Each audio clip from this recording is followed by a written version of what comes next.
Good morning and welcome to another how-to video. Yes, it's a Monday morning, had a great weekend, and thank you very much for taking your time to watch this video. My name's Ditech, CTO DVS, and thank you for everybody that likes, shares, comments, etc. Without you guys, it wouldn't be possible, and it definitely wouldn't be worth doing. So while you are there, don't forget to hit that subscribe button and the little notify bell button so you can be notified of our weekly content.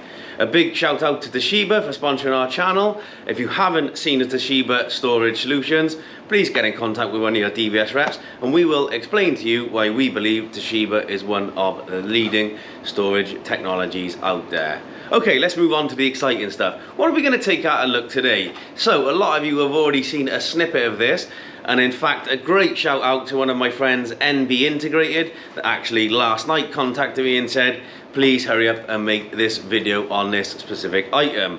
So here we go, thank you for the little push. It was already scheduled, but again, if you guys have got suggestions, leave them in the comments and we will do our best to see what we can do to bring that schedule forward if we already have it scheduled in. So, this little bad boy. So I'm going to bring it closer and let you see what the part number is. This is, for those of you that would rather me read it, the DS-KD-TDM. Now, it will be released very, very shortly. It is we have actually got these on order. It's the interactive display module. So for those of you that use this modular intercom system, and if you haven't, check out our video content that we've already made on this, and make sure you do get yourselves involved with this absolutely fantastic, industry leading, in my opinion, intercom system. So we do it in an IP based and a 2-wire. So it's basically a stainless steel, or we're going to look at the anchorite version, so it depends on your need. So stainless steel, a bit more ruggedized, stands out, fits in with quite a lot of modern aesthetically looking buildings, but the same with the anchorite look. Very architectural. If you've got aluminium facade, well, that's a posh word.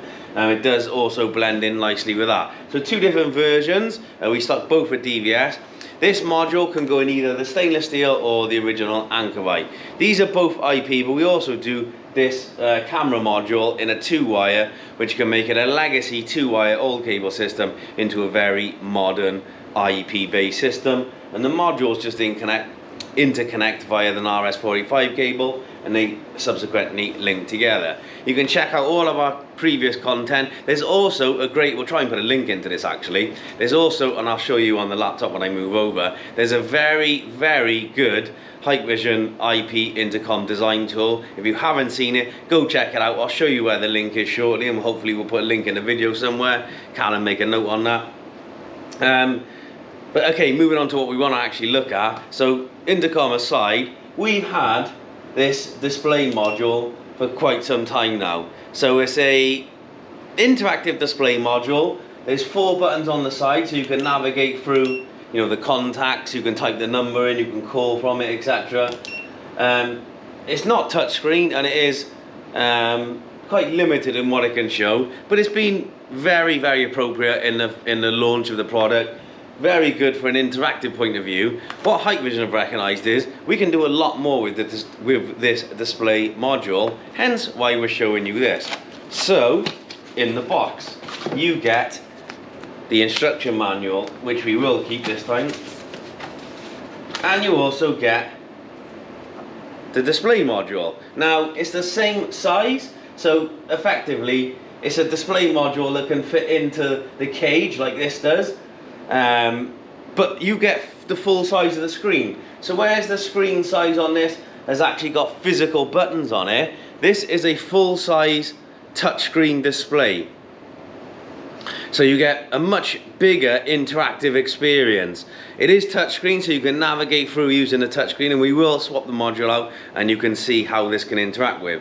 The other great thing with this module, and I'll show you the spec sheet as well, it allows you to put advertising on there. So if you want to put your company branding on there, or you want to put some advertising for your customer, so it could be that you put it onto a you know, a building with multi-tenants in there, and you want to put some instructions on there, or you want to put their company logo on there, you can embed some marketing material onto this touch screen, and we'll show you that shortly.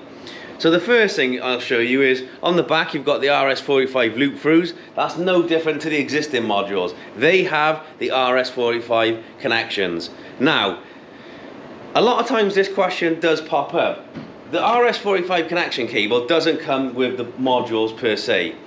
So with the way this intercom is structured, you either need the surface mount cages or the flush mount cages. So surface mount or the flush mount. We don't have a flush mount to show you, but effectively same sort of principle, but it allows the module to be flush mounted into a wall, etc.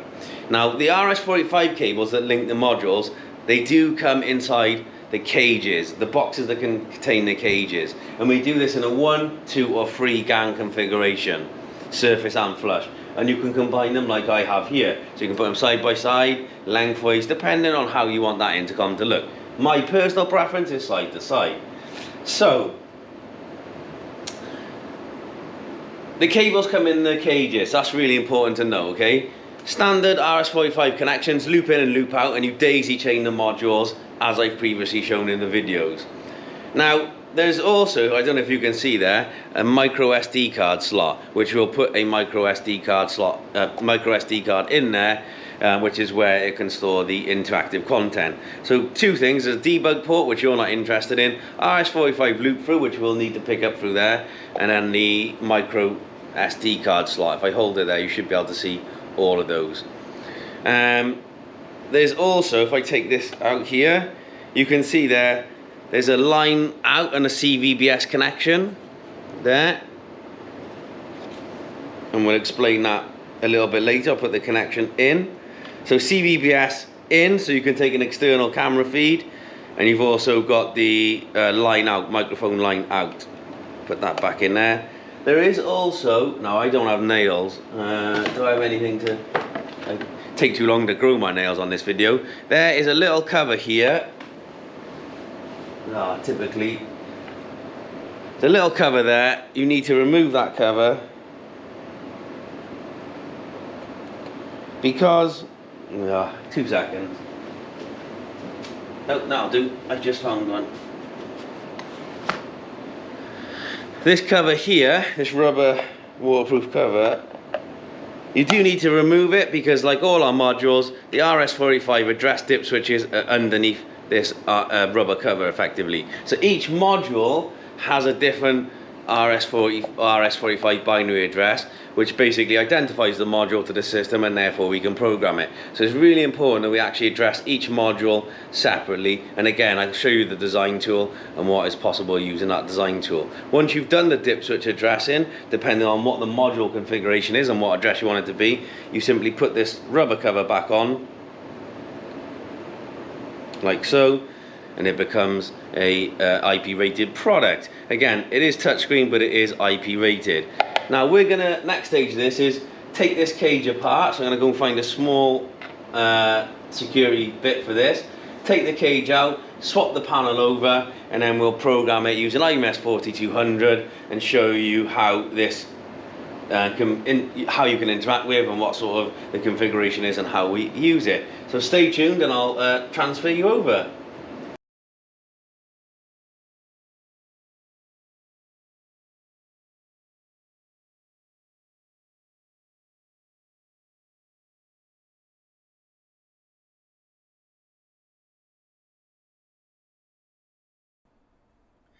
Okay, so we are now at the PC. So there's a couple of things to note before we really proceed, and it's quite important that you follow these steps. If you have a Windows 10 PC, and you can find out what version of Windows you've got, find the search, type system information. Now I've got a Windows 11 Pro version. Okay, if you've got a Windows 11 Pro version, there's a little patch you have to do. And you can message me offline and I can talk you through it. I'm not going to show you on the video. If you have a Windows 10 or Windows 7, you can ignore what I just said because that patch will be fine. You don't need the patch because it's already fine. Windows 11 architecture has slightly changed, which means they had to update a back-end file. So if you do have Windows 11, you just need to be aware of that. So first thing I want to point out, when you've opened up IVS and IVMS and added your intercom device, so I don't need to go through that, it's a very standard function. I'm going to go to help and about, and I'm on 3.8.0.4, okay? That's the version and build there. I believe it also works on 3.7.1.4 or .2, I think it is. But for purposes of this video, we're using the very latest release. If you are watching this video in the future, which you will be because I'm pre-recording it, you just make sure you're on the latest version. If you do have any issues, you're best off using this exact one, and then hopefully it'll be fine.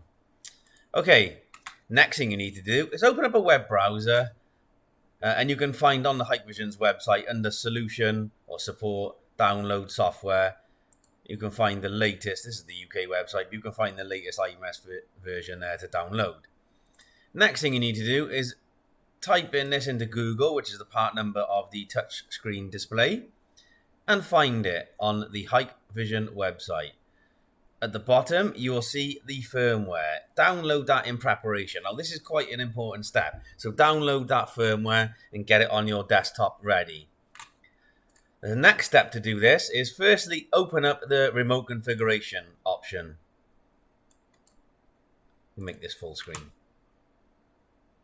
So before we go any further, we're going to go to Intercom and we're going to go to Sub-Module Configuration. You can see that touchscreen with the built-in card reader is online, and that is the current firmware version. I've already done this update to make sure it would work. When I put the unit in, it was on the older firmware, and there is some slight compatibility issues, and you need to update it, or the recommendation is to update it to this latest firmware version. So we'll come out with that for now. So download that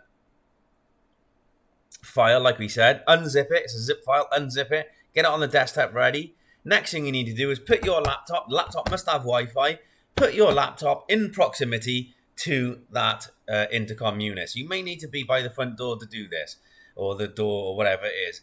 The reason being is those units have a built-in Wi-Fi access point, which allows you to add the device directly to the IMS 4200 and allows you to do the configuration or firmware update of that touchscreen display unit specifically.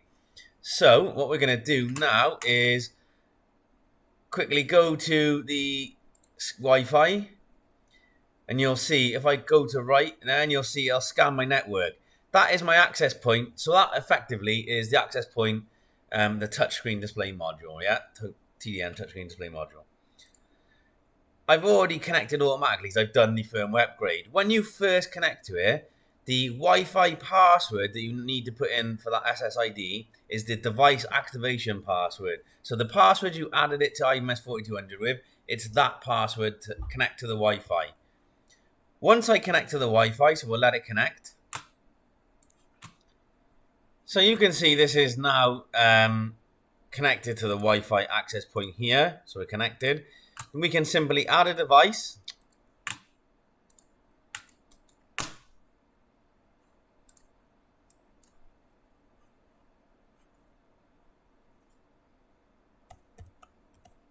It's because my screen is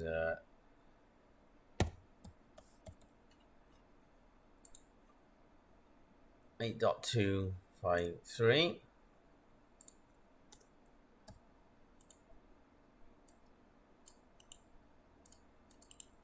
That in the address field. Yes-kd-tdm. Username is admin, and the password is the activation password. So it's the same password that you activated the intercom with. So we're gonna use this password.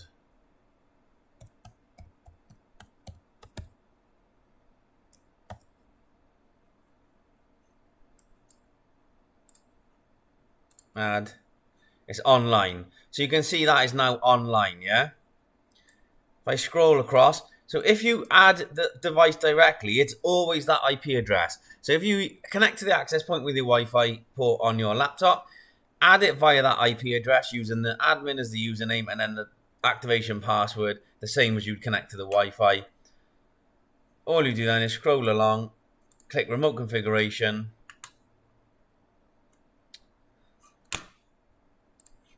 and then you'll see I've already updated it, but under system maintenance, you can search for the file and upgrade it, and then that module will upgrade. If you don't do it this method, when you try to upgrade it, or if you try to upgrade it through the intercom itself, it will get to 50%, freeze, and won't do anything. So you'll have to completely downpower the unit's PoE to get it back online. So you must connect to it and do it that way. So it's a nice handy little tip. You don't have to do anything else. You've got full and semi. These are all preset, and just leave these as they are. There's nothing. A lot of the stuff that is in there is actually not relevant. But that is how you do the upgrade. Okay, so we're going to connect back to the Wi-Fi network to get our unit back online. So we're simply going to go to this, and connect automatically.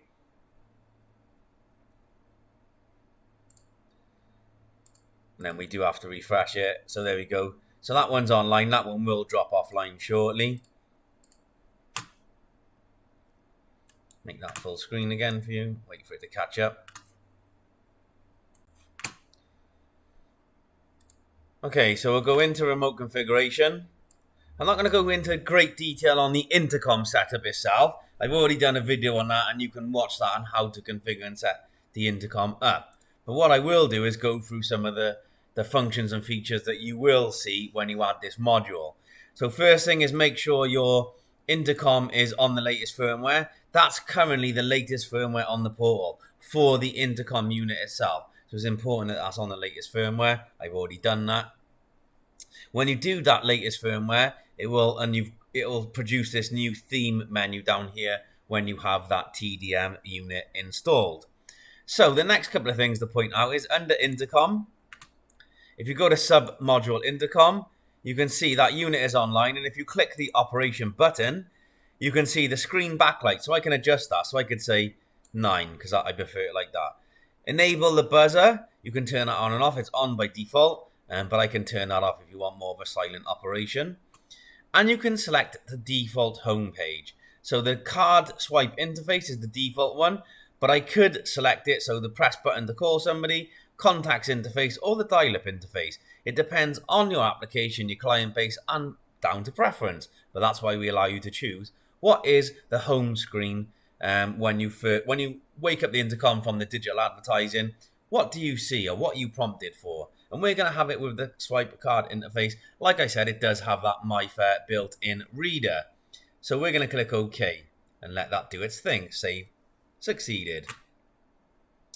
On the number settings, I have just press button to call, main unit, enable indoor station. Yeah, that's fine. I'm just making sure my settings are right because I did just make some sort of, that's fine.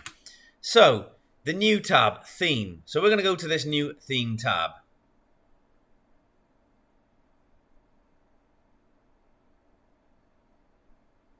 First thing you need to do is add a theme. You can only add one theme. Each theme can contain up to 5 images. So we'll firstly add a theme. We'll call it DVS CCTV. It doesn't really matter. You can't change anything there, and just click on OK. So the theme will now be added. A couple of points before we move on. Sometimes it does time out. I am on the Wi-Fi, so let me just check. It should come back online. It's just uploading. So when you change any of the settings on the, that's a really good point. When you change any of the settings under intercom and submodule configuration, like I just did the screen backlight, it has to send that information to the unit. And effectively, while it's processing that, because it's got to convert it, send it down the RS4, if I connect the cable, the unit becomes busy while it's doing that. So we just need to wait for it to come back online. That was my point. I should, again, really helpful to point out. So we'll just come out with this, refresh it. All valuable lessons. I'm just looking at it now because when the adjustment's made, that little screen thing will sort of liven back up effectively, so you can see that it's online. Okay, it's come back online, and you can see that theme is saved. So a couple of things. The slideshow interval can go from 1 second up to 120 seconds. The default was 5. We'll leave it as 10 if I can even get it. that'll do. I'm only going to put one picture in there. The idea being, if you put up to 5 pictures in there, the time interval is the time it takes to change between those specific images. Now, there are some parameters that you need to keep to for the image itself, and I'll bring that up now. So we're going to import an image. So the first thing is the slideshow interval is the time it takes to switch between those different images. I'm only going to import one, and I imagine most people will do the same, but that's fine. Show custom content. You can turn it off. If I turn it on, I have to put something in there. Now I can put DVS demo room. What this actually does, that text will permanently be displayed at the top center of that TDM. So it could be important information, like you just want to put on there, press 1 for reception. Right, and that might be, you always want that on the screen. Let's just say you want that. And then I'm going to click, when I click save, that will push that information to the TDM and that text will be on there. But you can choose to have it on or off. Okay? So the next thing we need to do is upload an image. But before I upload an image, I'll bring the image criteria up on screen so you can see the parameters that you need for that image. Okay, so here are the requirements. It only supports JPEG. The file name can only be letters, digits, only between 1 and 32 characters, less than 1 megabyte in size, and resolution less than 3000 by 3000. Okay, so you can pause that and refer to that as needed. What I'm going to do is close this down. Here's the JPEG I want. We're going to use the standard JPEG one. I'm going to open it with Paint. So you can see there the file size is already far too big. It's under the resolution's too high, but it is under the file size limit effectively. So I'm going to resize this now, and I'm going to resize it by 50%. In fact, I'm going to resize it by pixel. I'm going to do 300 by 300. Yeah, that'll do. So I'm going to right click, save as JPEG image into my pictures. Doesn't really matter where I save it, but I'm going to call it DVS TDM. DVS TDM, there you go, save. Done. Next thing I need to do, and close Paint down. Actually, just go back to here. So I'm going to add the picture. Go to Pictures. And we're going to find that DVS TDM one here. Open that up. And we're going to upload it. So you can do up to 5 images. And now we're going to click Upload. And that's the very important step on this. It's going to try to upload that to the unit. Now, it can take a little bit of time. So obviously, it's got to take it from this unit and send it to the TDM unit. Once you finish with that, we're going to click Save.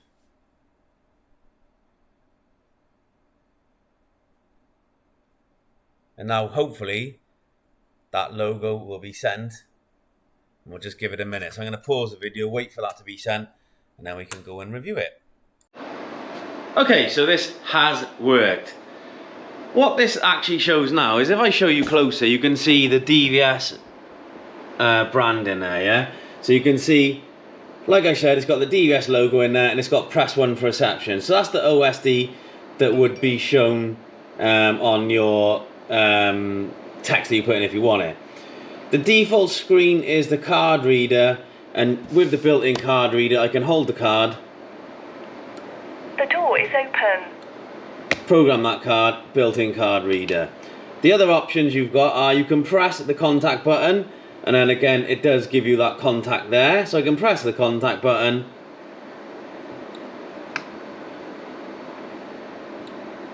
Sorry, didn't press it.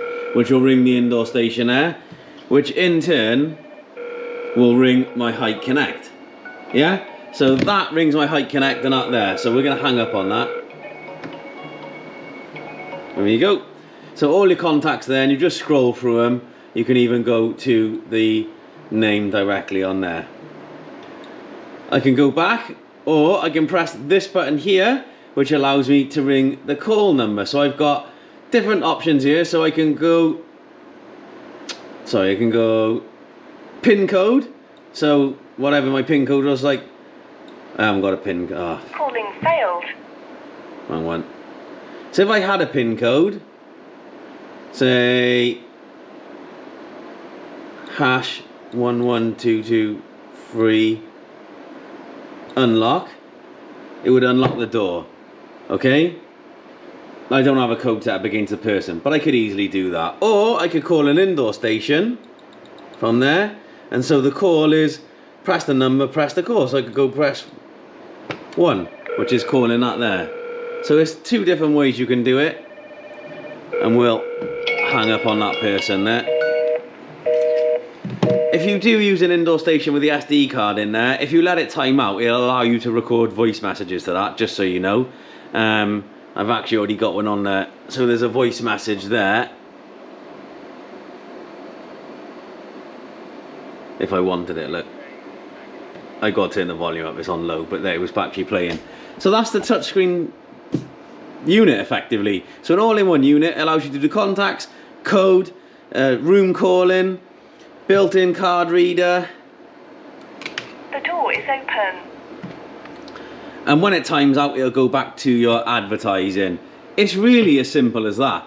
Like I said, 5 different things. What you will find with this, and this is super important, these 2 units are connected. Whilst I've got all of these on and the cables were connected, there's an incompatibility because this unit replaces the need for the key, the call, the LED or the indicator panel, and even the built-in reader. Because I had all of the different technologies, I've now only got these 2 connected because I don't need these. So by disconnecting these modules, that works straight away. There was an incompatibility. I'm trying to get to the bottom of the incompatibility. I believe it is the reader that causes that, but again we will get back on that. But for now, just these 2 units, and that replaces everything you need. Hopefully that's a great little informal video. Super excited to see what you guys do with this, and again, please do ask any questions on the comments below. Don't forget to hit and like, subscribe button, and don't forget to speak to your DVS sales rep to get more information on the DS-KD-TDM. We look forward to seeing that in your installations. And don't forget, because it's such a cool and powerful unit, it condenses the need for all the additional models, therefore reduces the cost, and therefore reduces the footprint required that the traditional modules would have taken. See you soon for another how-to video.